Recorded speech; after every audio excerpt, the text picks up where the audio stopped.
Namo Ayariyanam. Namo Ayariyanam. Namo Vajjayanam. Namo Sayanam. Namo Loe Savachahunam. Namo Loe Sava Eso Panchanamukharo. Eso Panchanamukharo Sarvabhavapanasano. Sarvabhavapranasaram Mangadanam sa Sarvesam. Mangalanam cha Sarvesing Padmam Havai Mangalam.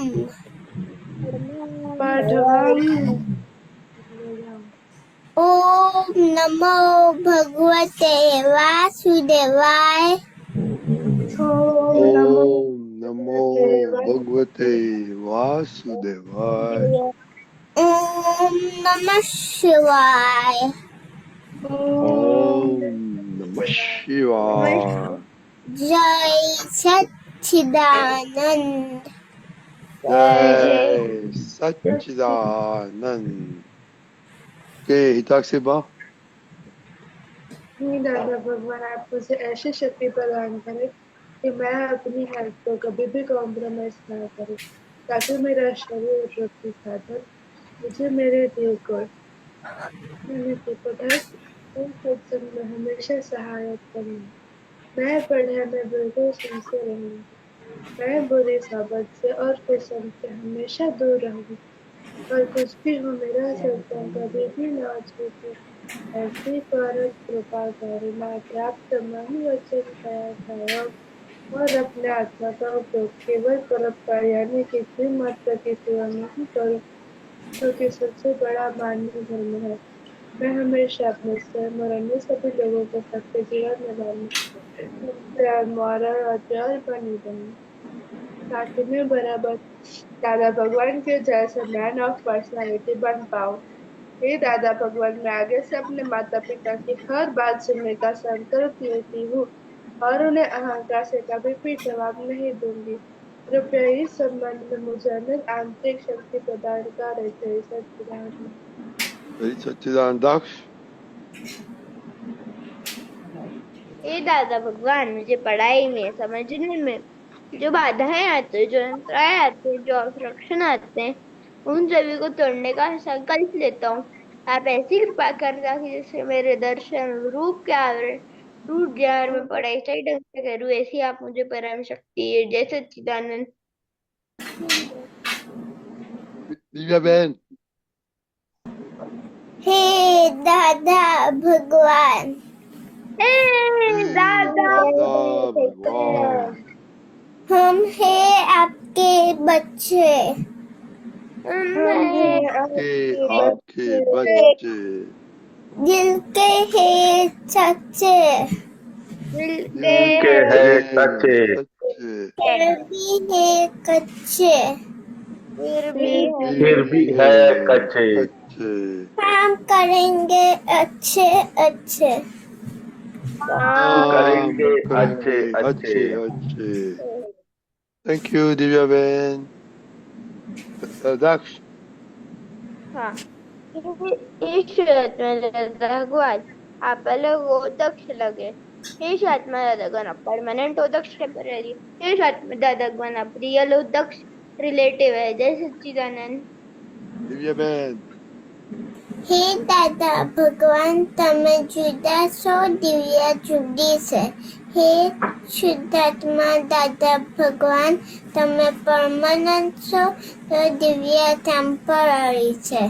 હે શુદ્ધાત્મા દાદા ભગવાન તમે real છો દિવ્ય relative છે. जय Sachin. Okay, very good. तो कल तो आप दोनों नहीं आए थे, तो कल का होमवर्क क्या था कि मम्मी को कितनी दफा दिन में आभार बोला. દિવ્યાબેન, મમ્મીને આભાર કહો છો તમે? ના કેમ? આભાર મમ્મી કશું આપણું કામ નથી કરતા? કરે છે ને તો ત્યારે શું કરે તો શું કહેવાનું? કરે તો થેન્ક યુ કહેવાનું. आभार कहेवानो। ओके, तेजाब बा, आप बोलते हैं मम्मी को आभार?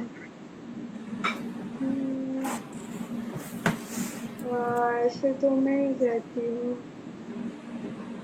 वो तो ठीक नहीं है मम्मी। दक्ष, दादा नहीं बोलता। ओके, तो होमवर्क है कि दिन में कितनी दफा मम्मी को आभार बोलते हैं? ओके, दादा, बोलो तकसीबा। मम्मी मेरी मनपसंद चीजें लाती ना तब थैंक यू बोलती हूँ। वो मतलब ही हो जाता है ना। हाँ, मम्मी तो मतलब का काम नहीं करते। आप नहीं, अभी हैबिट पाड़ने का है अभी। आभार मम्मी, आभार मम्मी, मम्मी को भी अच्छा लगेगा ना, राइट? अभी होमवर्क है। ओके दिव्या बहन, પર કેટલી વાર કહ્યું મમ્મીને થેન્ક યુ, આભાર? આભાર કેટલી વાર કહ્યું? પર કેટલી વાર? એક or દો. It has to be either one or two. Cannot be this or that. Mummy બે એક જ વાર હેલ્પ કરી તમને? That's it? બીજું મમ્મીએ કશું નથી કર્યું? એ બને નહીં કોઈ દિવસ. 3 વાર તો ખાવા આપે છે મમ્મી. કપડા બધા સરખા કરે. Okay, homework, this is not good. Okay okay, आज का होमवर्क क्या था? बन्युते न्याय स्टडी किया? नो। दक्ष, नहीं, वो मैं नहीं ओके, करा। पर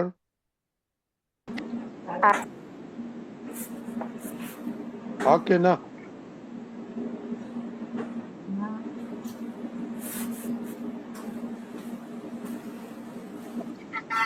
हो गया। किया कि नहीं किया? पर तो बोलो ना, दादा क्या बोलते हैं? मैंने जो किया था उसका टाइटल था आटलू जाने तो घणું। उसमें दादाजी ने कहा कि તેથી મેં કહ્યું છે કે આ જગતમાં કોઈ જીવ કોઈ પુત્રને દખલ કરી શકે એમ છે જ નહીં, બિલકુલ સ્વતંત્ર છે।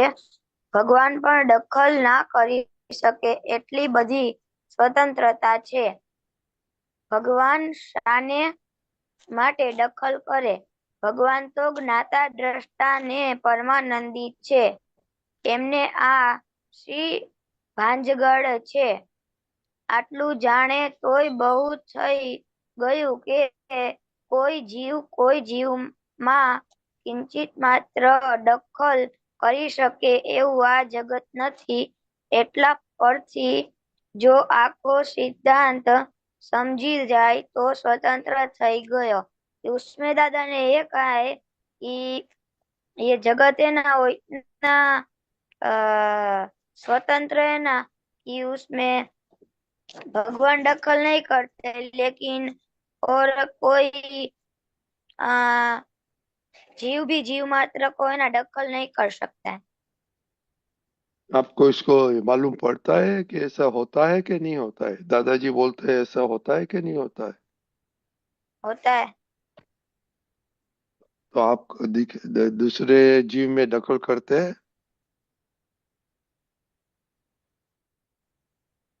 हाँ दादा, कभी कभी हो जाता है। कभी कभी करता है। एक साक्षी बाप, मैंने रीड नहीं किया आज। वो तो जरा सोचो, दखल तो बहुत करते हैं हम लोग। दक्ष, दादा करता हूँ। See, that is the right answer. દિવ્યાબેન, તમે હા કઈ બીજાના કઈ દખલ કરો છો બીજાના ના પપ્પામાં, મમ્મીના કામમાં, તમારા ફ્રેન્ડના કામમાં? ના ओके, हसमुख काका हाँ बताइए कि दादाजी क्या जिन किंची भी एक जीव दूसरे को किसी को किंचित मात्र भी दुख नहीं या में दखल नहीं करते हैं। हाँ, तो आज का अपना जो टॉपिक है कि भाई हुआ सो न्याय, इसमें दादाजी क्या बताते हैं कि इतना इंडिपेंडेंस मतलब इतना स्वतंत्र जगत है कि इसमें किसी की भी कार्य के अंदर भगवान भी किसी भी चीज को दखल नहीं करते। दखल का मतलब क्या हुआ दिव्या बहन?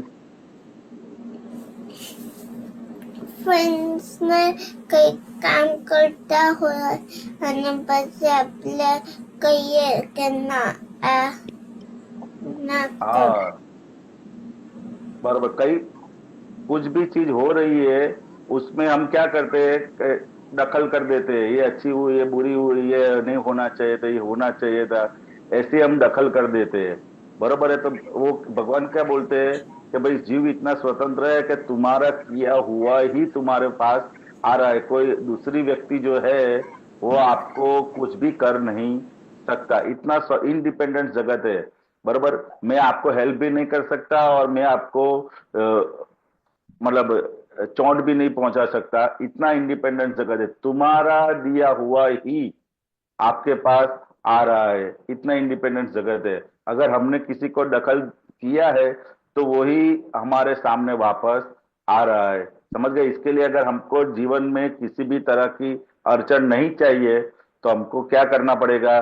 तो कि हमारी ओर से आज से किसी को भी जीव को दखल यानी कि दुख देने का विचार क्या कर देना चाहिए? बंद कर देना चाहिए।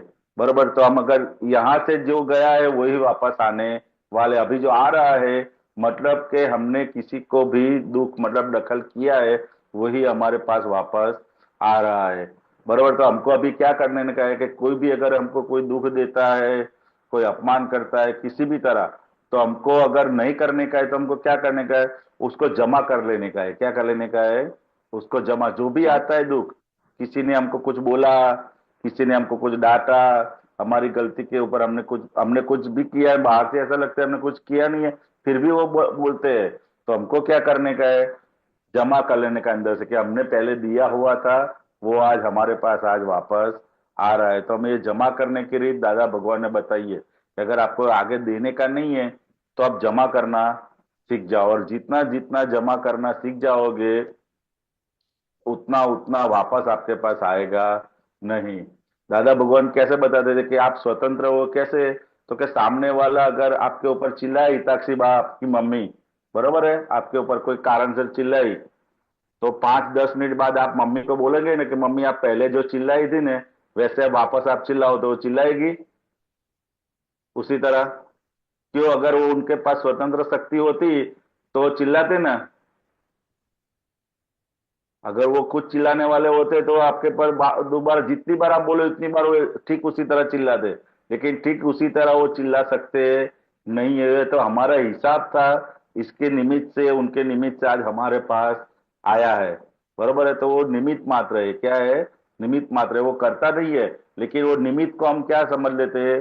कर्ता स्वरूप देख लेते हैं। इसके लिए पूरी पजल खड़ी हो जाती है। तो दादा भगवान ने बताया ना कि अगर आपको आगे नहीं मतलब किसी को दुख दिया हुआ है वही दुख हमारे पास वापस आ रहा है।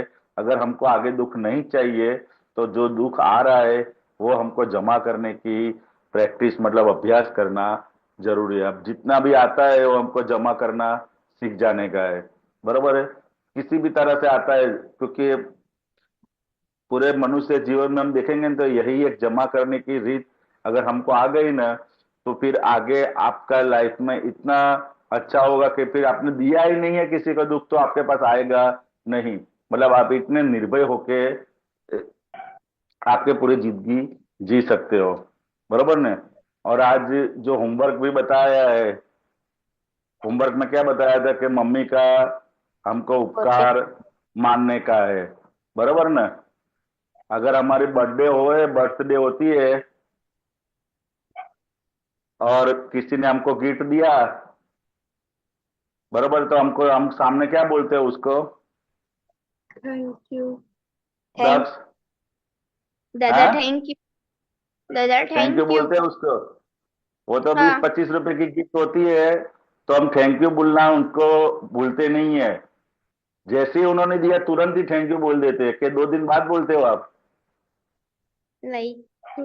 तुरंत ही बोल देते हैं। तो एक फ्रेंड होता है, उसने छोटी सी गिफ्ट दी है तो हम तुरंत उसको थैंक यू बोलना नहीं बोलते। ठीक उसी तरह मदर मदर हमारे, ये आज मदर का, मदर फादर दोनों की बात है, तो ठीक उसी तरह ये मदर का और फादर का जो उपकार है वो हमको जिंदगी में कभी भूलना चाहिए नहीं। अगर आज हमारा जो भी चीज है, जो भी काम है, वो कौन करते हैं? दक्ष, दादा, हाँ, मम्मी। पर हाँ, और मम्मी तो आपको 7 बजे स्कूल जाने का होगा, तो मम्मी तो 8 बजे उठती होगी ना आपकी? नहीं, हम्म। दादा 5 हाँ, बजे उठ जाती है। दादा, 5 बजे उठ 5 बजे। जाती है? अच्छा, क्यों 5 बजे उठ जाते हैं? उनको तो स्कूल जाने का होता नहीं है, फिर भी क्यों 5 बजे उठ जाती है? किसके लिए? क्योंकि दादा उनको अपनी पूरी तैयारी करनी पड़ती है खाने की। हाँ, तो आपके लिए वो 5 बजे उठ जाते हैं, उनके लिए नहीं उठ जाते हैं कि भैया वही 10 को जाने का है, पर्व को जाने का है स्कूल पे, इसके लिए वो 5 बजे उठ के सब पूरी तैयारी कर लेते हैं।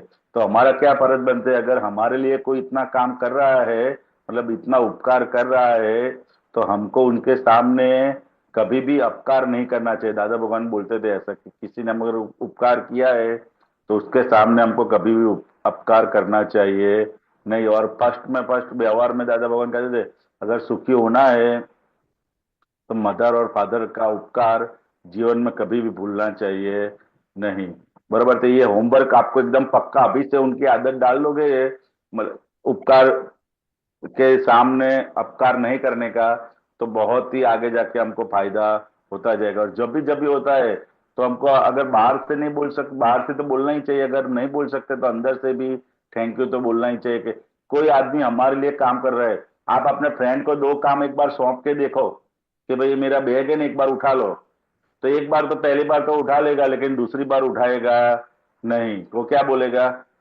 अच्छा, तुम काम तुम्हारा करो। किसी को भी आप 2 काम सौंप के देखो, बरोबर, कि ये मेरी थाली है, मेरी थाली इधर से उधर रख दो, तो नहीं रखेगा, समझ गए।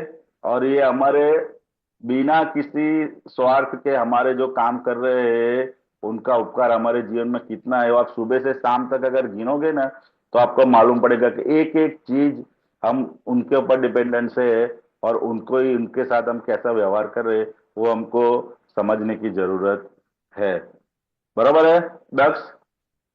हाँ दादा। हाँ, ओके। जय सच्चिदानंद, रति जय दादा। सच्चिदानंद। तो ये बन्यू थे न्याय, हम्म। उसका मीनिंग क्या होता है हिताक्षी बा?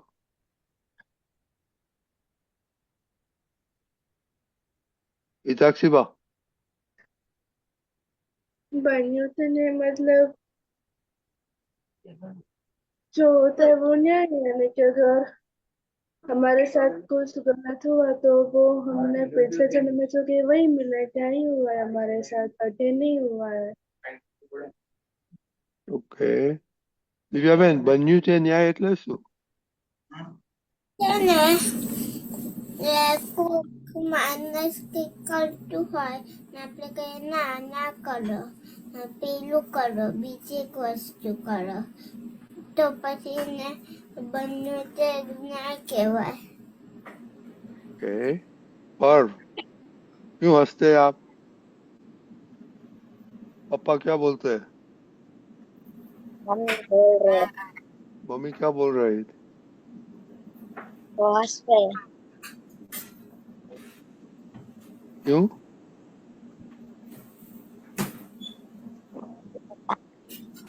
बन्यू थे न्याय, इसका क्या आपको क्या मालूम पड़ता है? होता है, जैसे कि आ, हमने किया और मम्मी ने डांटा, तो वो हमारे लिए डांटा और वो हमारे लिए वापस आया था, इसलिए वो बनियों से न्याय पर समझ कर ना ओके, तो उधर एडजस्ट हो जाने। अमल करने का है। दीपक दीपक गांधी, वे 3 minutes. You want to add something? ऐसा बताया है, हो जाने के बाद किसी भी प्रकार का समाधान ढूंढना कि ऐसा क्यों हुआ, ऐसा क्यों किया, यानी न्याय ढूंढना बिल्कुल गलत बात है। जैसे उसको बोलेंगे कि जो हो चुका यानी उसका न्याय हो गया, अगर आप उसके ऊपर विकल्प करेंगे तो आपको कभी समाधान मिलेगा नहीं, जवाब मिलेगा नहीं। और अगर कुछ बनता है, अगर कुछ होता है तो उसका कोई कारण होता ही है, वो कारण के बगैर कार्य होता नहीं है। इसीलिए जो क्योंकि ये जो होता है वो कुदरत का न्याय है। ये जो होता है कुदरत का न्याय, समझते हो, नेचुरल ऑर्डर। और कुदरत का न्याय यानी उस पर कोई भगवान भी विकल्प नहीं कर सकते। भगवान भी उस न्याय पर सवाल नहीं उठा सकते। इसीलिए दादा भगवान ने बताया जो हो चुका वही न्याय है, उस पर शंका नहीं करना, प्रश्न नहीं उठाना, आगे बढ़ना। ये हुआ सो न्याय क्यों दिया है? क्योंकि हम रुक जाते हैं। और जो हो चुका यानी उसका मतलब क्या है? चलो आपको मम्मी ने डांटा तो उसके लिए आपको दुख तो हुआ। दिव्या बेन, दुख होता है जब मम्मी डांटती है तो, पापा बोलते हैं तो? हाँ बेटा। नहीं होता है दुख, तो पापा डांटते ही नहीं है। धन्यवाद दाते। कभी कभी डांटते हैं ना। तो एक बार तो ऐसा हो जाता है, दुख हो जाता है, यानी वो दुख हो गया, तो अभी इसके आगे पीछे क्या बोलने का? तो पापा को बोलने का, पापा मेरी कोई गलती होगी तभी तो आप मुझे डांटेंगे ना, मेरी गलती बता दो। क्योंकि जो हो चुका वो तो न्याय हो चुका, उसका जो न्याय के आधारित आपको जो भुगतान हुआ था, दुख हुआ या सुख हुआ, खास करके दुख होता है, तो वो हो चुका। अभी आगे बढ़ने के लिए उसको हाँ कहेंगे, वही न्याय है, तो आप आगे बढ़ेंगे। गलती है उसको सुधार लेंगे, दोबारा वो गलती करेंगे नहीं, और इस तरह से आप प्रगति करेंगे। ये बहुत अच्छी बात है। जय सच्चिदानंद। यही सच है। ओके, तो कल का क्या है? भोगवे तेनी भूल। ओके, हाँ लक्ष्य मालूम पड़ गया? गुजराती आ गया। क्या? भोगवे तेनी भूल का क्या हिंदी करेंगे? दादा भोगते उसी की भूल। Very good, very good. अभी दक्ष को भी गुजराती आना अब सिखा देने का है दक्ष? हाँ आप वैकेशन में आ जाने का इधर केलनपुर। वेकेशन हाँ में दादा। वेकेशन में आ जाना। Very good. ये दफा बच्चों का प्रोग्राम होगा कि नहीं हसमुखा जी? हाँ, होगा ना, 5वां महीने में 22 तारीख को ओके, तो दक्ष, केलनपुर में। ओ केलनपुर में, वेरी गुड, तो आ जाना दक्ष। हाँ और दादा। ओके, हाँ। ओके, जय सच्चिदानंद। जय सच्चिदानंद। जय जय सच्चिदानंद। सत्यानंद। जय जय सत्यानंद। सच्चिदानंद। जय सच्चिदानंद दिव्या बेन, अक्षय भाई।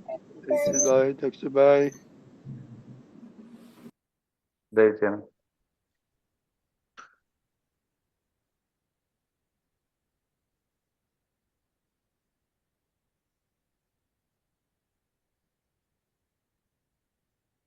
ઓકે, હવે આપણે અમીબેન પાસે પદ સાંભળીશું.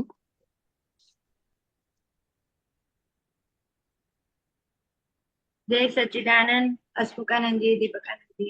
जय सत्यानंद। जय सत्यानंद। जय सच्चिदानंद।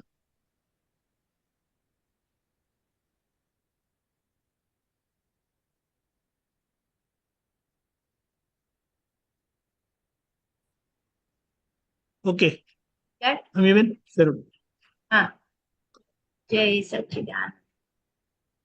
तप करवाना पण खरा આપણે ઘેર બેઠા પુણ્યવંતો કાળ કળિયુગ તપ પધાર્યા ઘેર બેઠા ટીવી રેડિયા સ્વિચ ઓને દ્રશ્ય ગીતા ઘેર બેઠા ધણી ધણિયાણી બાલ બચ્ચા ઓન સ્વિચે તપ્ત છે જ્યાં ગાડીમાં કોઈ અથડી પડતા સમજો તપ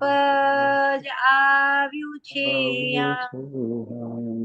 આપણને જે છોડી આવ્યું આવો ઉદય કર્મે બેઠા ધક્કો ના દ્યો તપને ભોગ નિર્જરા જો ઘેર બેઠા આવ્યું નથી તો આવ્યું નથી તો ના ભૂલાવું તપ ઘણું એ ઘેર બેઠા તપ સંયોગે કરતા છીટ છીટ ના ખસકશે ઘેર બીજા પગ ફાટ્યો ને કીધું કોઈને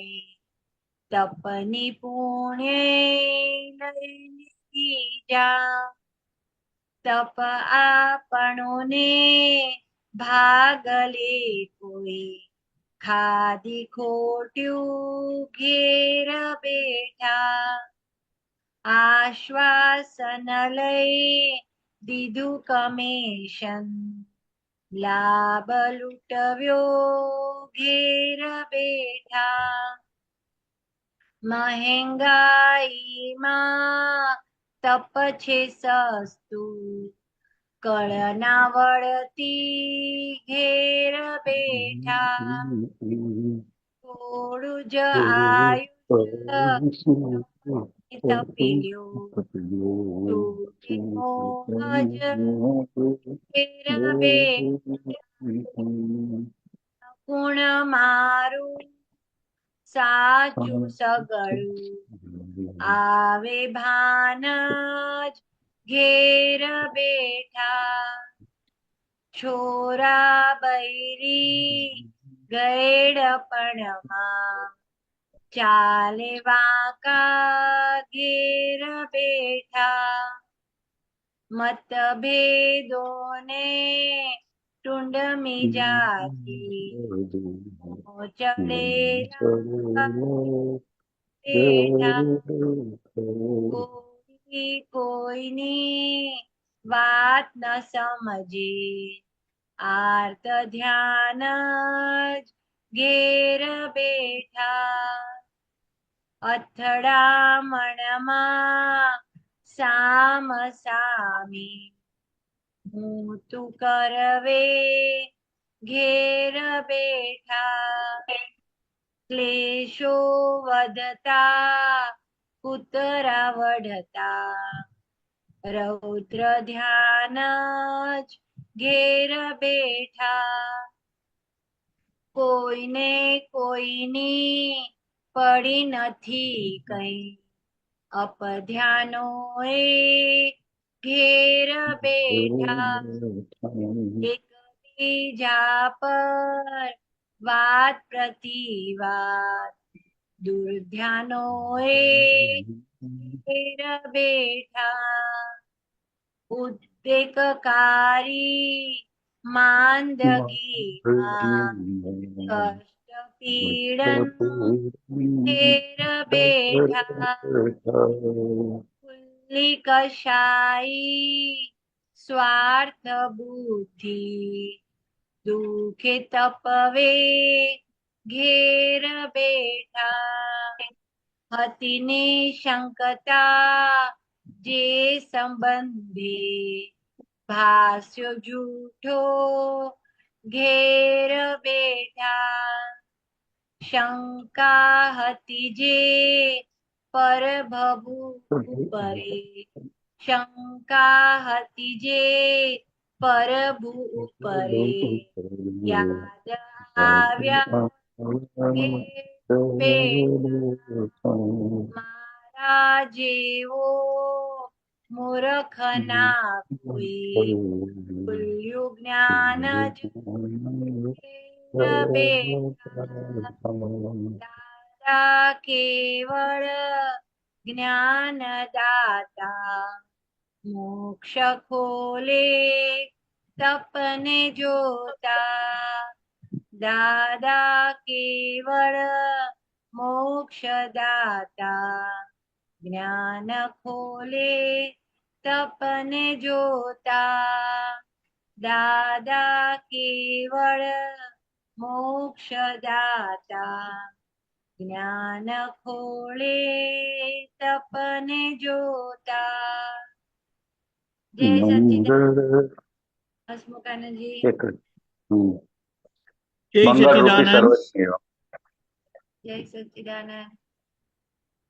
છેલ્લી લાઈન મંગળ રૂપી સર્વ જ્ઞેયો બાવો જુએ કર્મ કરતા.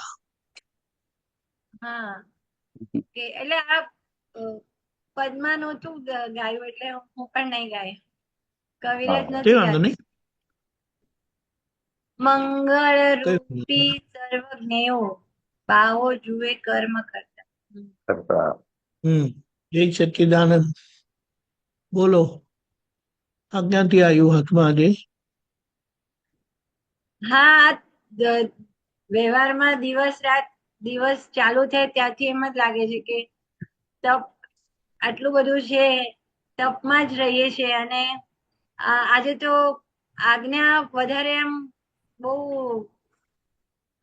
એના ઉપર આજ્ઞા પર વધારે આ રહ્યું કે આજ્ઞા એ જ કેટલું મોટું તપ છે એમ કે જ્યાં વ્યવહાર દ્રષ્ટિથી જોવું એમને કોઈને પણ કે આ વ્યવહાર દ્રષ્ટિથી જ છે ત્યાં બહુ મોટો તપ દેખાય છે કે આ ખરેખર નહીં એટલે દાદાએ કીધું ને કે આજ્ઞા એ જ ધર્મ અને આજ્ઞા એ જ તપ તો પ્રકાશ પાડો હસમુખાનંદજી કે આખા હસમુખાનંદજી બોલો. દિવસમાં આજ્ઞામાં રહેવું એ જ બહુ મોટું તપ દેખાય છે.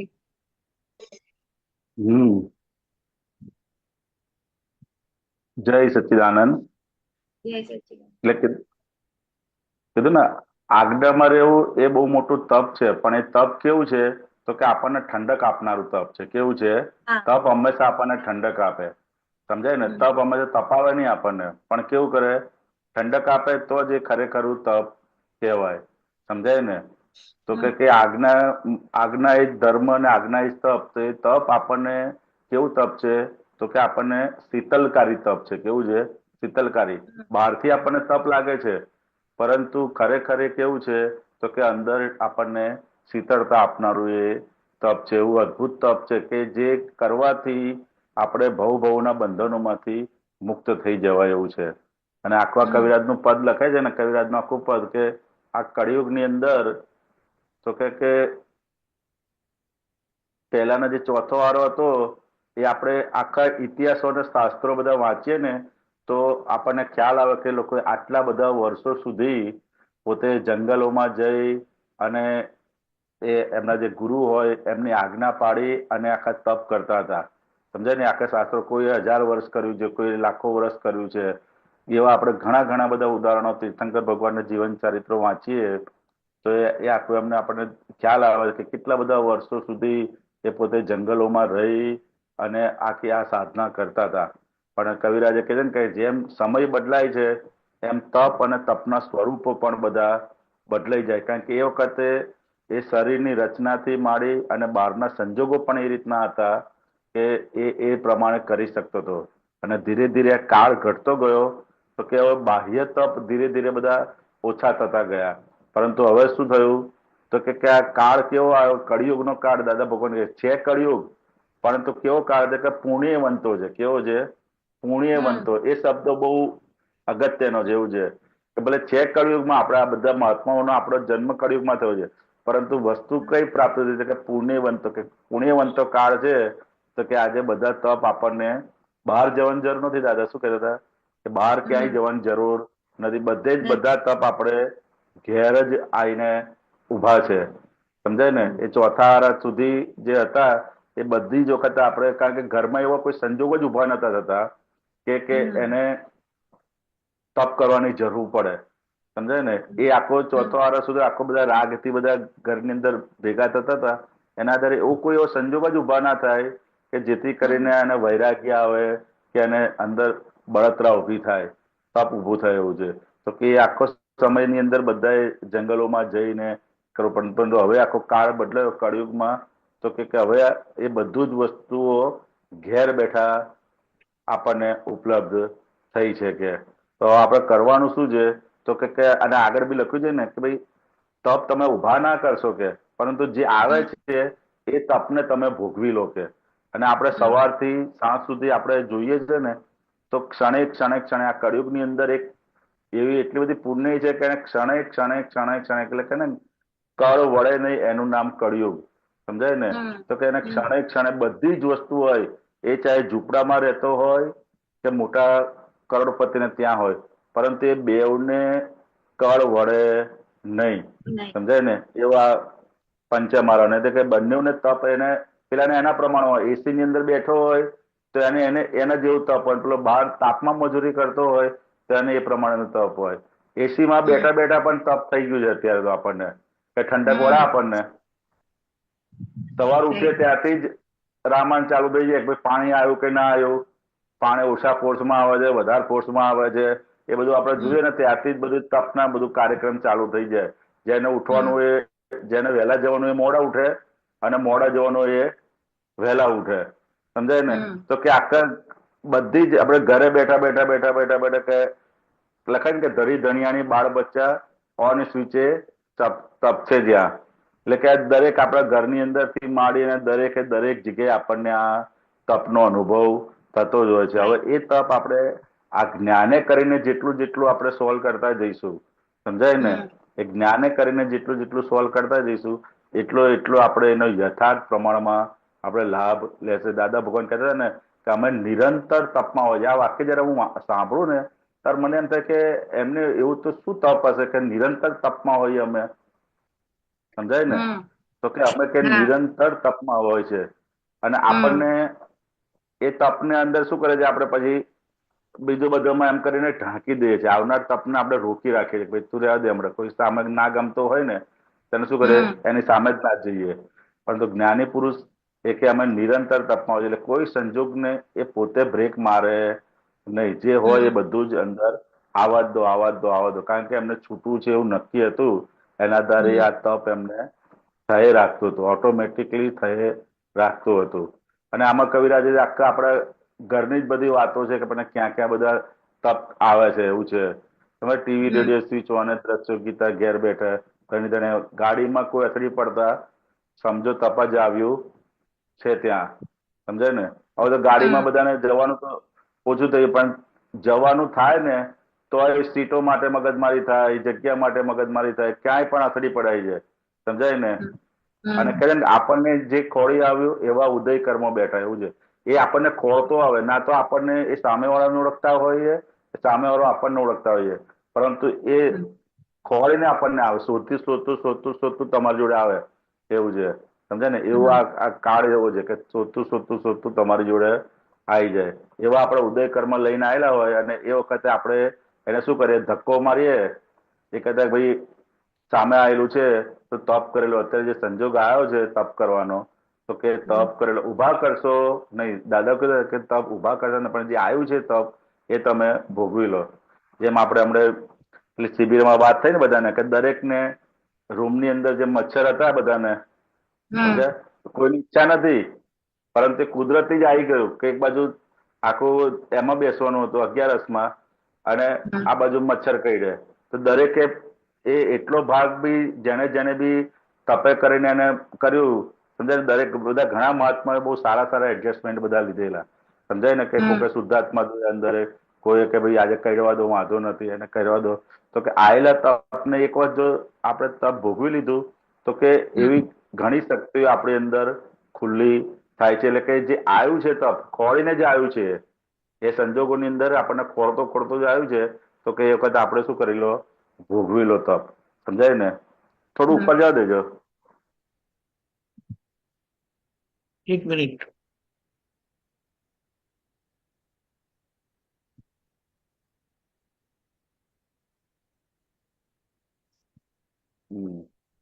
ધક્કો ન દે તપને ભોગવ નિર્જરા જો ઘેર બેઠા, આવી નથી તો ના બોલાવો તપે ઘણું એ ઘેર બેઠા, તપ સંયોગે કરતા ચીટ ના ખસકશે ઘેર બીજા, પગ ફાટ્યોને કીધું કોઈને તપની પુણે લે બીજા.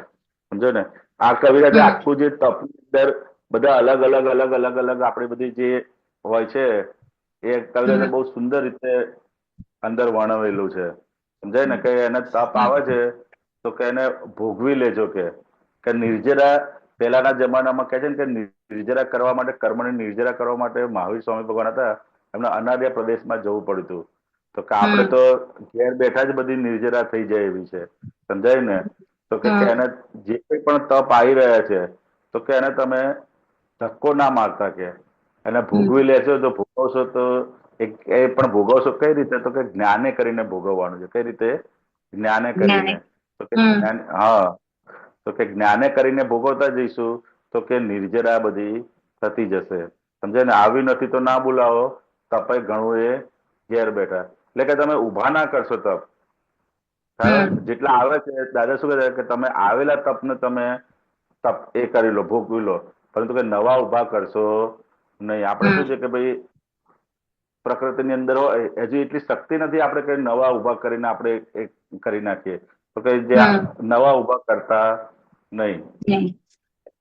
તપ સંયોગે કરતા ચીટ ના ખસકશે બીજા ઘેર. જો તપનો સંજોગ આવ્યો ને આપણે તપને ધક્કો મારે તો કે બીજા ઘરે જતું નહીં આવવાનું, ફરી પાછું થોડો ટાઈમ પછી પાછું, કારણ કે આપણું જ આપેલું છે એ આપણી સામે આવે છે. પગ ફાટ્યોને કીધું કોઈને તપની પુણે લે બીજા. આ તો આપણે બહુ ખાસ થતું હોય છે એવું છે. કઈ બી સામાન્ય થયું હોય ને, જે સંજોગ આવે સામાન્ય થયું હોય તો પણ આપણે 4 જણને કહી દઈએ આજે તમારી તબિયત આવી છે, આજે આમ છે, આજે આમ છે, આજે પગ બહુ દુખે છે, તો કે પગ ફાટ્યોને કીધું કોઈને તો તપની પુણે, જે તપવાનો સંજોગ હોય. તપ એટલે શું? તો કે આ દેહની અંદર સાતાનો ઉદય હોય ને, તરત કંઈક અસાતા આવી ગઈ અંદર, તરત જ આપણને વેદના થાય. તો કે બીજા કોઈને કીધું એટલે શું કહે, એ તપની જે પુણ્ય હતી એ બીજાને કમિશન આપી દીધું, કે આશ્વાસન લીધું, કમિશન લાભ લૂંટાવ્યો, ઘેર બેઠા. મહેંગાઈમાં જે સસ્તું છે કર્ણ વર્તી ઘેર બેઠા. તપ તો આ કાળની અંદર એટલું બધું સસ્તું થઈ ગયું છે ને કે તમે ઘરની બહાર નીકળો, સમજો પેટ્રોલના ભાવ ને બધાના ભાવ વધ્યા પણ તપના ભાવ ઘટતા જાય છે એવું છે. એટલું સસ્તું છે, તમારે જેટલું લેવું એટલું લઈ શકો તમે, પણ કોઈ લેતું નહીં. શું કરે છે બધા? આપે છે ખરા, આપે છે ખરા, એવું છે. બરાબર છે. મહેંગાઈમાં જે તપ છે સસ્તું કર્ણ વર્તી ઘેર બેઠા. થોડું આવ્યું છે તપને તપી લો છૂટે મોહજ ઘેર બેઠા. તપનો શું થાય કે એના આધારે આપણે અંદર જે મોહ વાળો ભાગ પડેલો છે એ બધો ધીરે ધીરે ધીરે ખરતો જાય, બધો ખરતો જાય. સમજાય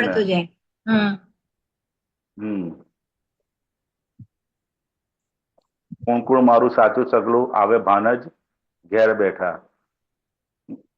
છોરા બૈરી ઘડપણમાં ચાલે વાંકા ઘેર બેઠા. આ તો જેને જેને બધાના અનુભવ આ કળિયુગની અંદર બહુ વિશેષ પ્રકારે થતું હોય છે એવું છે. સમજાય ને? એના ઘડપણમાં જે કોણ જેને મારા વાઈફ ને મારા છોકરા અને એમ કરીને આખી જિંદગી જીવ્યા હોય, અને જેવું ઘડપણ આવે ને, ઘડપણ આવે એટલે શું થઈ જાય, એના એ છોકરા એના એ બધા શું કરે, વાંકા ચાલે કે એને તમે શાંત બેસી રહો પપ્પા, હવે તમને ખબર પડે નહીં. તો કે આવા કે કોણ કોણ મારું સાચું છે કે આવે ભાન જ ઘેર બેઠા, સમજે ને? કે એને ભાન યથાર્થ, એટલે દાદા કહેતા હતા એવું છે કે આ કાળ એવો છે ને કે તમને યથાર્થ વૈરાગ તમને ઘેર બેઠા જ આવે એવો છે, પણ આ મોહના આધારે છે ને તો કે વૈરાગ પણ આવતો નથી. છોકરા સામે બોલે, એને એ કરે તે કરે, તે છતાંય આ સંસારમાં એને વૈરાગ આવતો નથી. કે મોહનું એટલું બધું આવરણ ઉપર ફરી, કારણ કે આ પંચમારો છે ને એટલે ટોટલી મોહ, નકરો મોહ ભરેલો છે. શું છે? એના સાધનો પણ બધા કેવા છે કે તમને મોહ ઉપજાવે એવા બધા સાધનો પણ મોહ વાળા છે કે, એટલે કે એટલો બધો મોહ ફરી વળે છે તો કે છોકરા અપમાન આપે છે, આ કરે છે, તે કરે છે, સામા બોલે છે, સમજાય ને? વાઈફ એને તડકાવે છે તો એ પણ કે મોહ એને ઉતરતો નથી કે, સમજાય ને? એવા મોહ વાળો કાળ છે. તો કે એ સાચું સગલું એ ઘેર બેઠા ભાન કરવા આવે છે, પણ જો યથાર્થ જો સમજી શકે તો મતભેદોને ટુંડ મિજાડી મોં ચડેલા ઘેર બેઠા, કોઈ કોઈની વાત ન સમજે આર્ત ધ્યાન જ ઘેર બેઠા, સમજાય ને? ચોથા આરામાં કોઈને બે ભાઈઓ વચ્ચે પણ મતભેદના બહુ ચાન્સ ઓછા હતા, સમજાય ને? કારણ કે એ ઉપરથી જે પ્રમાણે ભાઈ કે એ પ્રમાણે જ કુટુંબની અંદર બધું ચાલતું હતું. અને મોં ચડેલા ઘેર બેઠા, ઘેર એકબીજાના ઘરમાં 5 જણ હોય પણ પાંચે 5 જણને અંદર બનતું હોતું નથી. એવો આ પંચમાળાનો કાળ આપણો અત્યારનો એ રીતે ટુંડ મિજાજી. ટુંડ મિજાજી એટલે આવડો જ વિચાર કરે, સમજે ને? ટુંડ મિજાજી ના દીપકાનંદ એક્ઝેક્ટ મતલબ શું થાય ટુંડ મિજાજી એટલે? બરોબર.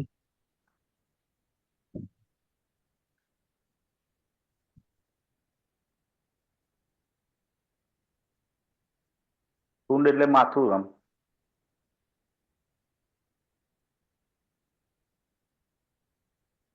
ઉભા રહેજો ભાઈ.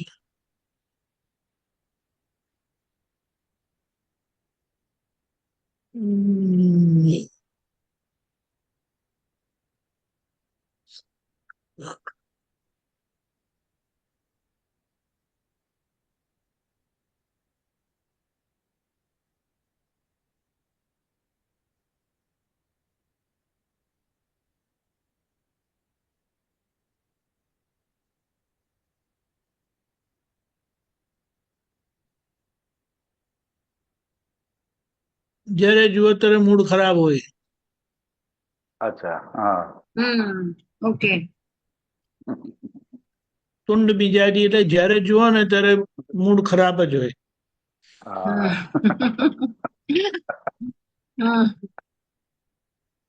બરોબર. મતભેદોને ટુંડ મિજાજી મોં ચડેલા ઘેર બેઠા, કોઈ કોઈની વાત ન સમજે આર્ત ધ્યાન જ ઘેર બેઠા, અથડામણમાં સામ સામે હું કરાવે ઘેર બેઠા. બધું જ ઘેર બેઠા કેટલી કેટલી વસ્તુ અત્યારે આપણને આગળ વધવા માટે છે એ બધી કવિરાજે પછી એક પછી અંદર લિસ્ટ આપેલું છે અંદર, અને સમજાય ને? બધું જે લખ્યું છે ને બધું જ અનુભવ થાય છે ઘરમાં.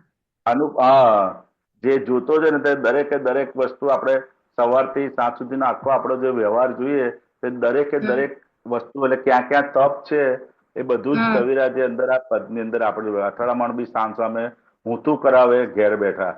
કોઈ બાર વાળા ઊંધું કરવા નથી આવતા, અત્યારે બધા ઘરના સભ્ય જ વધારે ઊંધું કરવા આવે છે, સમજાય ને? આજુબાજુ વાળા તો બધા જો સારો વ્યવહાર હોય છે, પરંતુ ઘરના જે 4-5 જણ જોડે હોય એની જોડે જેનાથી છૂટવાનું છે, જેની જોડે છૂટવાનું છે, દાદા કહેતા ને કે આ 5-10 ફાઇલો કે 50-100 ફાઇલો જેવી છે કે જેનાથી તમારે આપણો આખો મોક્ષ માર્ગ અટકેલો છે. ખાલી એટલું બી સમજાય ને તો પણ આપણને આ ફાઇલોનો સંભાવે નિકાલ કરવાનું, અંદર એ આજ્ઞામાં રહેવાનું આપણે દ્રઢતા વધતી જાય. કે ખાલી આખા આટલી 8 અબજની વસ્તીની અંદર આ ખાલી 50 જણ કે 100 જણના આધારે જ આ મારું આખો મોક્ષ માર્ગ અને મારું કેવળ જ્ઞાન અટકેલું છે, સમજાય ને? તો આ લોકો જો મારે કઈ રીતે જીવવું, કઈ સમજ જીવવું, તો કે એ આપણને અંદર તરત ને તરત એમની રીતે એક એક ફાઇલોનો સંભાવ નિકાલની સમજથી જીવવું અને કઈ રીતે વેર ન બંધાય રીતને જીવવું તો એ અંદર આપણે પાકું થતું જાય. સમજાય ને? એટલું દાદાએ અભ્યાસ કરીને કીધું કે ખાલી આ 50 કે 100 જણ, 50 કે 100 ફાઇલો, કોઈ મોટો માણસ હોય તો 200-500 ફાઇલો હોય, કે એટલાના લીધે જ આપણે આખો મોક્ષ અટકેલો છે. સમજાય ને? ક્લેશો વધતા કૂતરા વળતા રૌદ્ર ધ્યાન જ ઘેર બેઠા. કોઈ કોઈને પડી નથી અપધ્યાને ઘેર બેઠા. એકબીજા પર વાદ પ્રતિવાદ દૂરધ ધ્યાને ઘેર બેઠા. 4 પ્રકારના જે ધ્યાન છે એ 4 ધ્યાનો તમારે ક્યાં થઈ જાય છે? તો કે ઘેર બેઠા જ બધા થાય છે. એવું છે. દૂરધ ધ્યાન, અર્થ ધ્યાન, રૌદ્ર ધ્યાન. સમજાય ને? તો કે 4 ધ્યાન. અને જો તપ કરી લે તો તો ધર્મ ધ્યાન પણ ઘેર બેઠા જ થાય એવું છે. ઉદ્વેગકારી માંદગીમાં કષ્ટ પીડન ઘેર બેઠા. ખુલ્લી કસાઈ સ્વાર્થ બુદ્ધિ દુઃખે તપે ઘેર બેઠા. અતિ નિસંગતા જે સંબંધે ભાષ્યો જૂઠો ઘેર બેઠા. શંકા હતી જે પ્રભુ પર યાદ આવ્યા ઘેર બેઠા. સમજાય ને? કે વ્યવહારમાં બધાને દરેક સંબંધ ઉપર નિસંગતા હોય કે આ મારો છોકરો છે, આ મારો હસબન્ડ છે. સમજાય ને? અને એટલી બધી કે દાદા કેમ કે આ રિલેટિવ ને રિયલ માનીને જ એ જીવતો હોય છે. સમજાય ને? એટલે કે અતિ નિસંગતા જે સંબંધ ભાષ્યો જૂઠે જ ઘેર બેઠા. જો આવા બધા સામે તડકાવે ને ત્યારે આપણને એમ થાય કે ચાલો આ તો બધા સંબંધો કેવા બધા સંબંધો છે. અને જેની પર શંકા હતી, જે પ્રભુ પર શંકા હતી, એ ક્યાં યાદ આવે? તો એ પણ ઘેર બેઠા જ યાદ આવે. આવું બધું જુએ ને તો માણસને સારા કાળની અંદર તો વૈરાગ્ય ઉત્પન્ન થઈ જતો હતો. એક થોડાક જ અલ્પ દ્રશ્યમાં આપણે ઘણા બધા કથાઓ મને બધું સાંભળ્યું છે કે નાની અમથી એક પ્રસંગ જુએ અને આખું એને વિચારસરણી ચાલે, અને એ પોતે આખો ઇલાયચી કુમારની કથા છે, એ બધી ઘણી બધી કથાઓ એવી છે કે ખાલી જુએ ને એને વૈરાગ ઉત્પન્ન થઈ જાય. પરંતુ આપણે આ મોહ વાળા કાળના આધારે એ વૈરાગ આપણને આવતો નથી. પણ કે જેમ કે આવું બધું જુએ એટલે જે પ્રભુ પર શંકા હતી એ ઘેર બેઠા યાદ આવી જાય. મારા જેવો મૂર્ખ ને ખુલ્લું જ્ઞાન જ ઘેર બેઠા. સમજાય ને? દાદા કેવળ જ્ઞાનદાતા, મોક્ષ ખોલે તપને જોતા. સમજાય ને? દાદા કેવળ મોક્ષ દાતા, જ્ઞાન ખોલે તપને જોતા. મંગળ રૂપી સર્વજ્ઞયો ભાવે જુએ કર્મ કરતા. સમજાય ને? છેલ્લે આખું જ્ઞાન અંદર છેલ્લી લાઈનમાં આપી દીધું કવિરાજે કે આ મંગળ રૂપી બાવા એક જ્ઞ સ્વરૂપે જુએ છે આ બાવો અંદર, અને એ બાવો અને બહારના જે બી આ કર્મ લઈને આવેલો છે એ કરતા બધા એને જુએ છે. એટલે આ મુદ્દે હવે આપણે તો આ જ્ઞાન મળ્યા પછી આજ્ઞા એ જ ધર્મ અને આજ્ઞા એ જ તપ. તો કે જે પણ આવી રહ્યું છે એ બધું જ જે પહેલાની દ્રષ્ટિ હતી એ બધી જ વસ્તુઓ શું છે કે આમાં સુખ છે, આમાં સુખ છે, આમાં છે, આ ખરેખર આ જ છે, ખરેખર આ જ બતાવ કરશે. પરંતુ આપણે આજ્ઞા દ્રષ્ટિથી એને કહેવું પડશે કે ભાઈ આ રિલેટિવ છે અને રિયલ વ્યૂ પોઈન્ટ થી શુદ્ધાત્મા છે. તો કે આ દ્રષ્ટિનો જેટલો આપણે ઉપયોગ કરીશું, કારણ કે ઉપયોગ કરવા નહીં દે આપણને વ્યવસ્થિત શક્તિ કરતા છે એ આપણને એક્સેપ્ટ નહીં થાય. પરંતુ એ જેટલું એક્સેપ્ટ થતું જશે એટલું તપ અંદર ઉભું થતું જશે. આપણે કોઈને આમ જોઈએ ભાઈ આને ગાડીને અથડાઈ, આપણી આંખે જોઈએ છે, બધું જ જુએ છે, અને એ આપણી પાછલી સમજ પણ એ જ કહે છે આને જ કર્યું. પરંતુ એ સમયે આપણે જ્ઞાન ગોઠવવાનું કે આ વ્યવસ્થિત શક્તિ કરતા છે. તો કે એ જેટલું અંદર પાકું થતું છે એ આખો તપનો ભાગ છે. જ્યાં જ્યાં આજ્ઞા દ્રષ્ટિ આપણે ફિટ કરવી દરેક સંજોગોની અંદર, એ બધો આપણી માટે હવે શું છે તો કે આજ્ઞા એ જ આપણી માટે હવે તપનો ભાગ થયો. કોઈ અવળી ફાઇલ હોય, કોઈ આપણું અવળું બોલતો હોય તો એની સામે ફાઇલોનો સંભાવ્ય નિકાલ એ આપણી માટે શું થયું તો કે તપ થઈ ગયું. શું થયું? તપ થઈ ગયું. એટલે દરેક વસ્તુ એટલે કે આજ્ઞા એ જ ધર્મ અને આજ્ઞા એ જ આપણી માટે તપ થઈ ગયું. જ્યાં કારણ કે આ બુદ્ધિનો ભાગ હજુ જીવતો છે ને, એ બુદ્ધિના ભાગની અંદર એ બધી અંદર કસરતો અંદર બધી કરાવી રાખશે. તો કે એ જ ભાગની અંદર આપણે તપ કરી લેવાનું છે. બધું આપણને બતાવશે કે આને કર્યું છે, આ ઊંધો છે, તો કે બધી એટલે વ્યવસ્થિત શક્તિ કરતા સંભાવ્ય નિકાલ, પછી રિલેટિવ વ્યૂ પોઈન્ટ થી આ રિયલ વ્યૂ પોઈન્ટ થી શુદ્ધાત્મા, તો કે જ્ઞાન દ્રષ્ટિ ફિટ કરી દઈશું એ જ આપણી માટે ખરાબ અર્થમાં આપણી માટે હા તપ છે. હવે તપ છે. પેલું બાહ્ય તપ તો આવેલું હોય એ ભોગવી નાખવાનું છે. તો એટલે કનાલજી કઈ કહેજો આગળ. બોલો.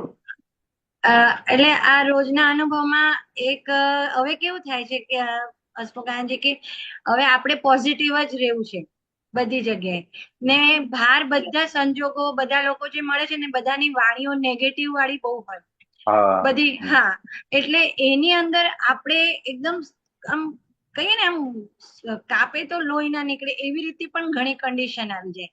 હવે બધી જગ્યાએ ચારો બાજુથી આપણે ન છૂટકે બેસવું જ પડે ત્યાં, અને બધા બોલવા વાળા બધું જ નેગેટિવ હોય, એટલે બધું કાનમાં બધું ટોટલ નેગેટિવ જ જતું હોય, અને ત્યાં એટલો તપ આવે ને ત્યારે આમ ના રહેવાય ના સેવાય એવું થાય કે આ શું, આ આપણા ભાગે કેમ આ બધું સાંભળવાનું આવે છે. અને હવે આપણે એમને કે અરે યાર, ને આપણે સમજાવવા પણ નથી જતા કોઈને કે ભાઈ દાદાએ કીધું છે ને કે, ને હજી એમ બધાને ક્યાં બધું આ પોઝિટિવ બધાને આપવું, કેવી રીતે પીરસવું એવું બી થઈ જાય, અને બધી જગ્યાએ નેગેટિવ સંજોગોમાં રહેવું એટલે બહુ મોટું તપ છે. હા બરોબર છે, કારણ કે અત્યારે કોઈ પણ જગ્યાએ આપણે જઈએ ને તો પહેલામાં પેલું એને નેગેટિવ જ થોટ આવે પહેલામાં પેલું, અને વાતો પણ નેગેટિવ કરતા હોય છે.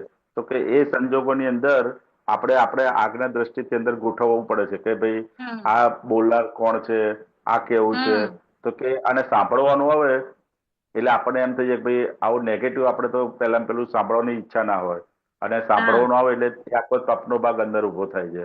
પરંતુ એ વખતે આપણે ગોઠવણીથી જેટલું કરતા જઈશું ને એટલું એ તપ સ્વરૂપ ના લાગે, સમજાય? કારણ કે એની અંદર જે વસ્તુ ભરેલી હોય ને એ વસ્તુ જ નીકળ કરતી હોય છે, અને જ્ઞાને કરીને આપણે જોતા જઈશું એટલો એ ભાગ આપણને, કારણ કે હજુ બી સામે વાળો કરતા દેખાય છે ને એટલે ત્યાં આપણે ચૂક ત્યાં થઈ જાય છે કે ભાઈ એ બોલનાર દેખાય છે ને આપણને, એટલે કે બોલનાર નથી પરંતુ હિસાબને અધીન એની વાણી નીકળી રહી છે. તો કે એ જ્ઞાન દ્રષ્ટિ આપણે જેટલી ફિટ કરતા જઈશું ને તો કે એટલી આપણને અસર નહીં કરે. નેગેટિવ બોલતું હશે પરંતુ અસર આપણને નહીં જાય. જો આપણને અસર થઈ જાય છે તો એ ભાગની અંદર આપણે હજુ ગોઠવવાનું બાકી છે, કારણ કે સામે વાળો કઈ પણ બોલે છે બરોબર, તે આપણને અસર થવી જોઈએ ને, ભલે ગમે તેટલો નેગેટિવ બોલે પરંતુ એ આપણે, કારણ કે જ્ઞાનની સમજ આપણી જોડે છે, સમજાય ને, અને એને રોકવાનું નથી આપણે, પરંતુ અસર જે આપણના ભાગમાં થાય છે તો એ જ્ઞાન સામેવાળાને નથી ગોઠવવાનું, પણ આપણે અંદર જેટલું ગોઠવીશું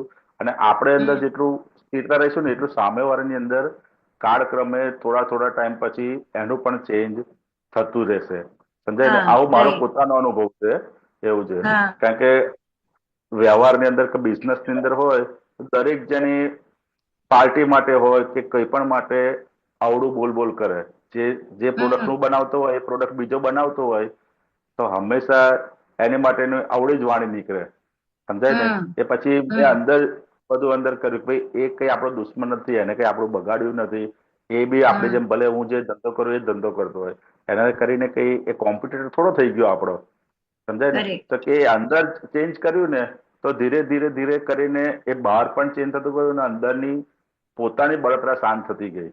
એ તો એટલી બધી બળતરાઓ અંદર ઉભી થાય, કારણ કે એક જ લાઈનના બે માણસ હોય ને એટલે બહુ તકલીફ. તમે જે પ્રોડક્ટ હું બનાવતો બીજો કોઈ ત્રીજી પ્રોડક્ટ બનતા ને એનો આપણે કોઈ પ્રોબ્લેમ નથી હોતો, પરંતુ એક જ લાઈનના બે માણસ હોય ને તે ઓટોમેટિકલી જે કુદરતી ખબર નહીં એ કોમ્પિટિશન ઉભી થઈ જ જાય છે. અને એ કોમ્પિટિશન સામેવાળા નથી રોકવાનું, પણ એ આખી બધી સમજણ અહીં અંદર ગોઠવીશું ને તો કે અહીં અંદર ગોઠવેલી આપણી પોતાની સ્થિરતા આવશે, અને એના થકી એ એના વાઇબ્રેશનો સામે પણ પહોંચે છે. પછી એને પણ કોમ્પિટિશન જેવું ના લાગે, સમજાય ને? પરંતુ અહીંયા જેટલું કોમ્પિટિશન જેટલું હશે ને એટલું સામે પણ એવું ઊભું થાય છે, સમજાય ને? તો કે આખું જે સમાધાન છે ને એ અહીંયા મેં આપ્યું ને તો પછી સામે પણ એ રીતનો આખો વ્યવહાર બધો આખો ચેન્જ થઈ ગયો, એવું છે. તો અત્યારે બહુ સારી રીતે કરીએ છે કામ, એવું છે. એટલે ફરક પડે છે, એવું છે. એટલે હું ઓફિસ જાઉં છું ને તો ત્યાં પણ આમ ગોસિપ, બસ બધા એકબીજાની વાતો જ, નિંદા ટીકા એવું. એટલે એમ ક્યારેક તો થાય, મેં કીધું એટલે દાદાએ કીધું ને પછી ખબર ક્લિક પણ થાય છે કે આ એટલે દાદાએ કીધું કે સત્સંગમાં જ પડ્યા રહેજો એમ.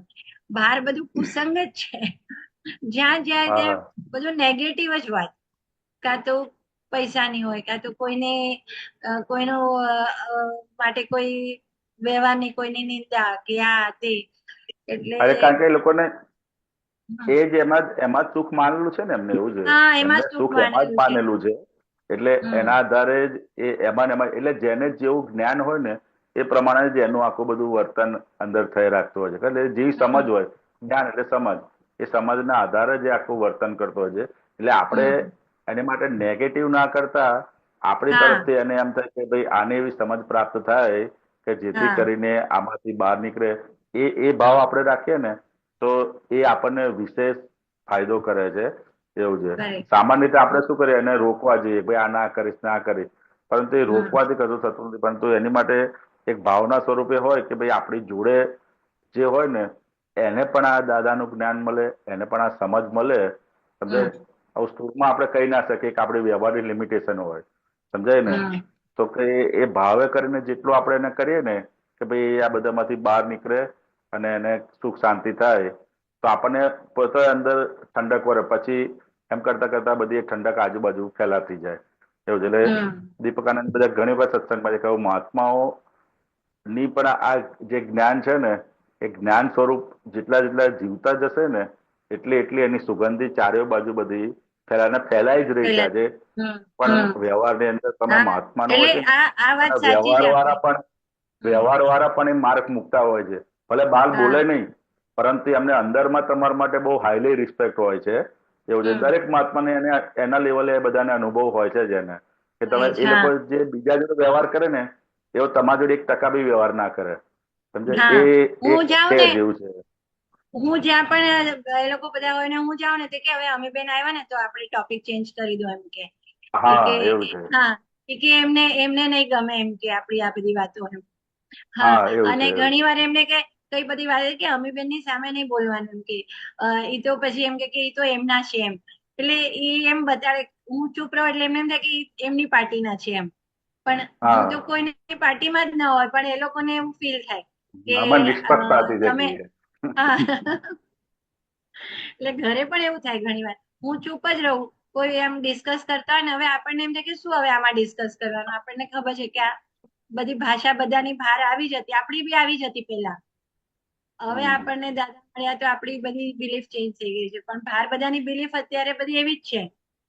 તો ત્યાં બહુ તપ આવે, આમ સાંભળવું પડે ને, કન્ટિન્યુ બેસવું તો પડે જ, ઉઠીને ના જઈ શકીએ. બેસવું પડે, પણ એ આપણી માટે તપનો ભાગ છે. પણ એ જ્ઞાને કરીને જેટલું જોતા જઈશું ને એમ છે કે આ કાન સાંભળે છે, બરોબર છે, અને અમી બેન સાંભળે છે કે હું સાંભળતો નથી, મારો સ્વભાવ સાંભળવાનો નથી.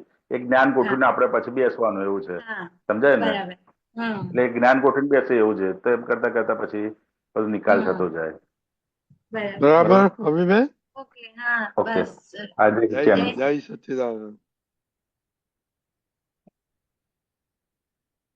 ઓકે. દીપકાનંદજી છે ને? હા, તો દીપકાનંદજી એક આપણે નમસ્કાર બોલીએ છે કે વિતરાગ શાસન દેવ દેવીઓને અત્યંત ભક્તિપૂર્વક નમસ્કાર કરું છું. એટલે વિતરાગ શાસન એટલે શું? એમાં શું આવે? કેવું છે, હમણાં મહાવીર ભગવાન હતા અને જ્યાં સુધી બીજા તીર્થંકર આવે નહીં ને ત્યાં સુધી શાસન એટલે ધર્મ શાસન મહાવીર ભગવાનનું કહેવાય. દાખલા તરીકે પાર્શ્વનાથ ભગવાન હતા, એ પાર્શ્વનાથ ભગવાનના એ તો હાજર હતા ત્યારે તો એમનું શું કે ભાઈ શાસન હતું, પણ એમના નિર્વાણ પછી મહાવીર ભગવાન આયા નહીં ત્યાં સુધી પાર્શ્વનાથ ભગવાનનું શાસન કહેવાય. એટલે એમના શાસનના દરેક વિતરાગ ભગવંતોના જે દેવી દેવતાઓ હોય છે ને એમના રક્ષણ કરતા દેવી દેવતા હોય છે. શાસનમાં અંદર શું આવે? શાસનની અંદર ધર્મ શાસન એટલે હમણાં જે કે ને આપણે અહીંયા કેવી રીતે હમણાં મહાવીર ભગવાનને યાદ કરીએ છીએ ને, મહાવીર ભગવાનને યાદ કરીએ છીએ ત્યારે પાર્શ્વનાથ ભગવાનને યાદ કરતા હતા. હમણાં મોદી સાહેબને આપણે યાદ કરીએ છીએ તો હમણાં એમનો કાળ શાસન છે, એમનું શાસન છે એમના. એટલે એ એમને યાદ કરવાથી આપણને મેક્સિમમ લાભ મળે. ઓકે. બરોબર છે. એટલે આપણે બરાબર. અત્યારે મહાવીર ભગવાનનું શાસન અને ભાવના સિમંદર એટલે સ્વામી. દાદાએ શું કીધું, આમાં આ કઈ બીજું કોઈ નવું શાસન ખુલ્લું નથી થયું. મહાવીર ભગવાનનું શાસન છે, પણ આજે મહાવીર ભગવાનનું શાસન જે એમના ગયા પછી બધું શું કહેવાય, શુષ્ક થઈ ગયું હતું, કામ કરતું બંધ થઈ ગયું હતું. એ જ વિતરાગ વિજ્ઞાન જે મહાવીર ભગવાનની હાજરીમાં કામ કરતું હતું, એવું આજે દાદા ભગવાનના પરમ નિમિત્તે કામ કરે. ખુલ્લું થયું, જાગૃત થયું. એટલે કે શાસન મહાવીર ભગવાનનું, અમે એના કળશ છીએ, શણગાર છીએ, એમ કરીને. ઓકે. બરાબર જય હસમુખાજી? સચ્ચિદાનંદ. હા જય ચંદ. બરોબર. આપણે સામાયિકની વાત કરીએ. હું પદ મૂકું છું. હમ. જય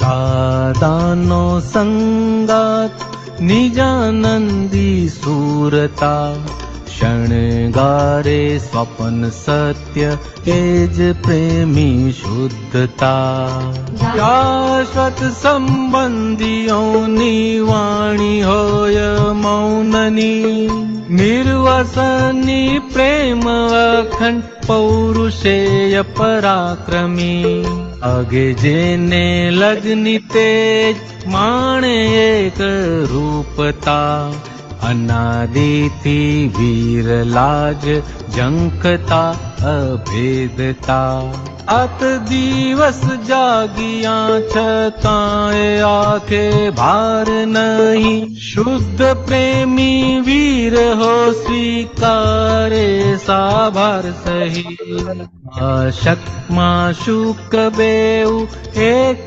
थवा झूरता निष्पक्ष पाति थये स्वयं प्रेमी झूमता वर्गरो निवेद बुद्धि जगत मड़ती व्याकुल निज करे ज निर्भेदी नित्यानंदी निराकुल एक वार वीतराग परमानंद चाखी जा निरंतर अभिवृद्धि स्वानुभूति जानी जा आत्मानो स्वभाव मोक्ष अखंड समाधि ज्ञानी पुत्र ज्ञान नेत्रे काल कर्मे अबाधित अवाच्य पराभक्ति निज स्वरूप ज्ञाता भक्त भगवान अभेद अमी कुंभो छलकता सामूहिक चौविसिया सर्वोपरि मूर्ता ज्ञान लगन अलौकिक प्रेमानंदी पूर्णता क्षीण मोह जिनेश्वर प्रत्यक्ष सलूणा ज्ञान मोक्ष उपादानी परम सत्य लक्षणा आदानो संगात निजानंदी सूरता शणगारे स्वपन सत्य एज प्रेमी शुद्धता. હા તો હસમુખાજી, આ તો બધું છેલ્લે છેલ્લે આવ્યું, એટલે તમારા ભાગમાં આવ્યું હશે આ તો. હા હે?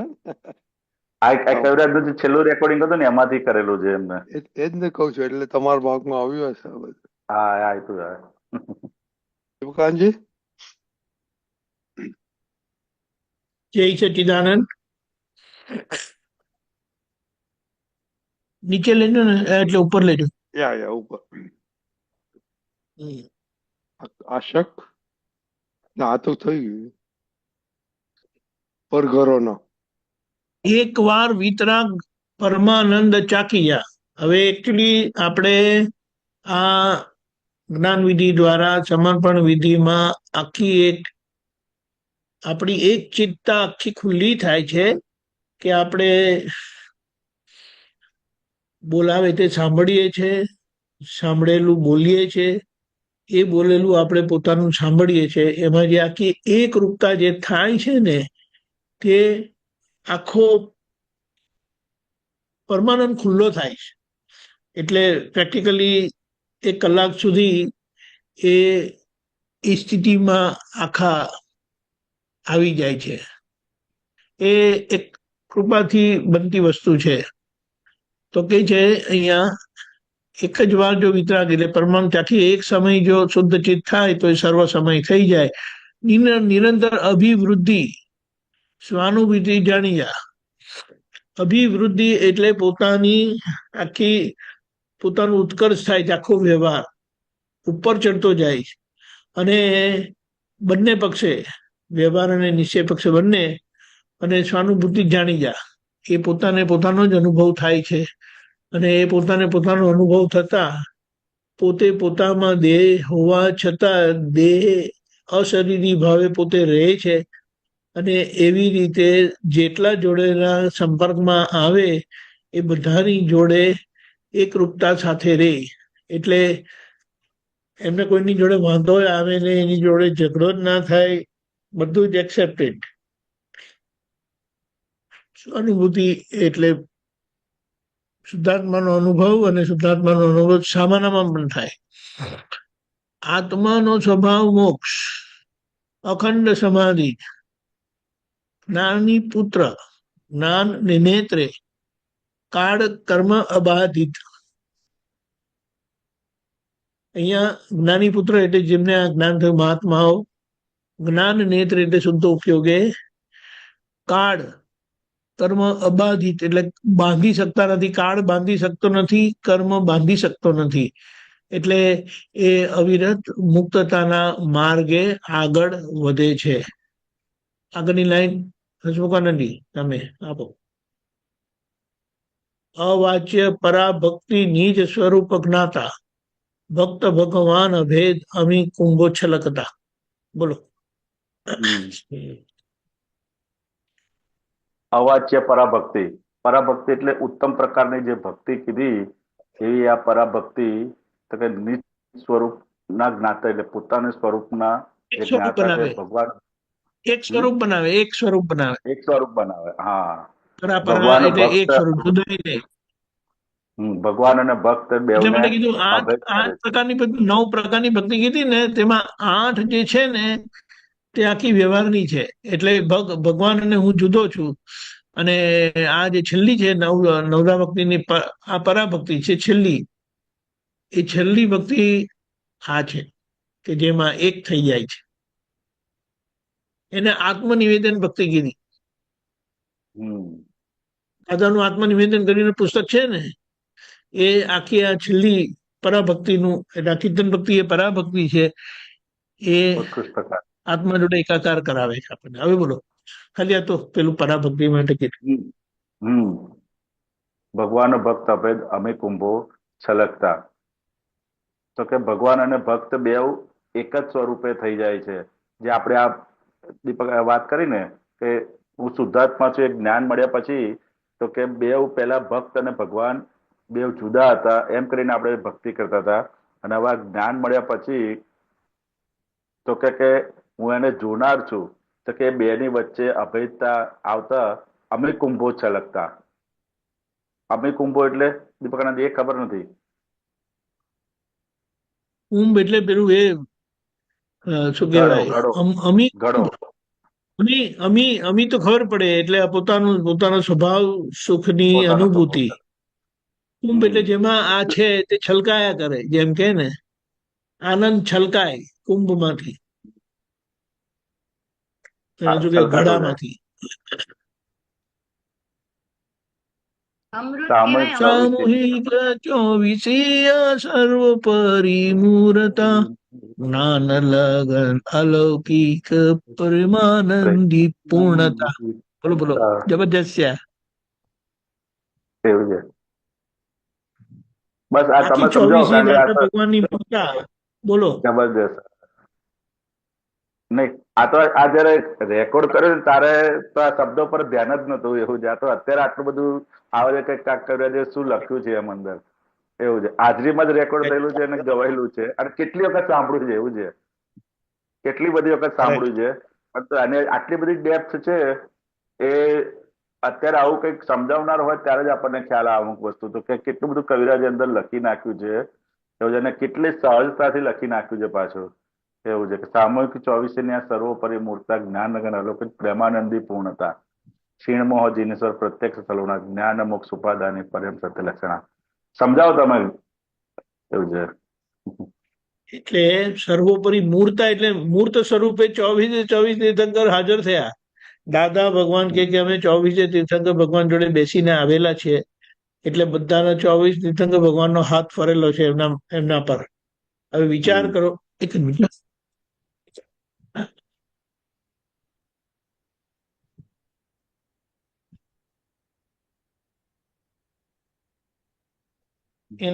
એનો આપણને લાભ મળે છે. એટલે કે 24 તીર્થંકર ભગવંતોનું ભેડું સ્વરૂપ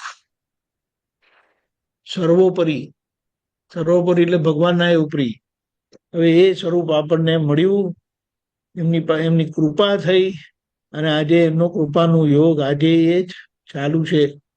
એટલે તમે વિચાર કરો કે એ વસ્તુ શું છે. એટલે આ તો છે ને એક રીતે આપણે કહીએ ને કે જગતના લોકોનું પાપ કર્મ છે, કે આવું સરસ હોવા છતાં અઠવાયા કરે છે. ઇનફેક્ટ એ જે પોતે ધર્મમાં છે ને, જે પણ ધર્મમાં છે, પછી ઇસ્લામ હોય, ક્રિશ્ચિયાનિટી હોય, જૂ ધર્મ હોય, હિન્દુ હોય, જૈન હોય, કોઈ પણ હોય, એ એમના ધર્મમાં છેક ઉપર ટોચ ઉપર જાય એમ છે અક્રમ વિજ્ઞાન થકી. કારણ કે અક્રમ વિજ્ઞાન જ છે. વિજ્ઞાન તો બધાનું જ હોય છે, અને એ વિજ્ઞાન બધાની અંદર કામ કરી રહ્યું છે. દાદાની અંદર એકલું કામ નતું કરતું, પણ એમ કે તમને ખબર નથી, મને ખબર પડી ગઈ એટલે હું એને માનું છું. તમને અંદર હોવા છતાં તમે માની શકતા નથી, અને તમને આ દ્રષ્ટિ મળે છે, તમે માનતા થાવ છો. જ્ઞાન લગન અલૌકિક પ્રેમાનંદી પૂર્ણતા.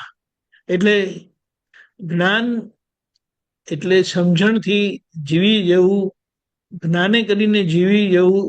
આ બાર મન વચન કાયા સાથે જીવવું એ લૌકિકતાથી જીવવાનું છે, અને જ્ઞાનની સમજણે જીવવું અલૌકિકતાથી. એટલે પોતે જ્ઞાનની દિવ્યતા સાથે આ ત્રીજી આંખના વ્યવહારથી પોતે જીવી જાય છે. કોઈ પણ જાતના ક્રિયાવાળા વ્યવહારમાં પોતે હાથ નાખતા નથી, અને પ્રેમાનંદની પૂર્ણતા એટલે બધા જોડે એકતા થઈને પોતે જીવી જાય છે.